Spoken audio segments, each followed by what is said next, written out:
बरगढ़ लोकसभा क्षेत्र अंतर्गत चालुथिबा विभिन्न रेल प्रकल्प रेल भित्तिभूमिर उन्नतीकरण निर्माण कार्य को त्वरान्वित करने विभिन्न स्टेशन रे रेल रहणी नूतन ट्रेन चलाचल चलाचल करुथिबा ट्रेन गुड़िकर संप्रसारण पई आज रेल मंत्रणालय रेल मंत्री अश्विनी वैष्णव और रेल राज्य मंत्री रवनीत सिंह बिट्टू को साक्षात करिसेंती बरगढ़ लोकप्रिय सांसद प्रदीप पुरोहित। बरगढ़ लोकसभा क्षेत्र अंतर्गत ब्रजराजनगर बेलपहाड़ झारसुगुड़ा अताबिरा बरपाली और बरगढ़ ठारे विभिन्न ट्रेन रहणी अमृत स्टेशन योजना अंतर्गत निर्माणाधीन स्टेशन गुड़िकर निर्माण कार्य को त्वरान्वित करने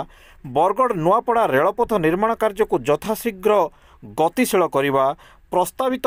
पाइकमाल रेल स्टेशन नामक नृसिंहनाथ मंदिर रेल स्टेशन नाम नामित करने पूर्वतट रेलपथ अंतर्गत संबलपुर डिविजन बरगढ़ ठारू भुवनेश्वर पर्यंत सकाळु जाई संध्यारे फेरी आसुथुवा भली एक नूतन ट्रेन शुभारंभ करने संबलपुर पुरी संबलपुर इंटरसिटी को बरगढ़ बलांगीर पर्यंत संप्रसारण करने गोंडवाना एक्सप्रेस को संबलपुर पर्यंत संप्रसारण करने आदि जनकल्याणकारी दाबी समूह को नहीं सांसद पुरोहित रेल मंत्री द्वय को प्रदान करिसेंती।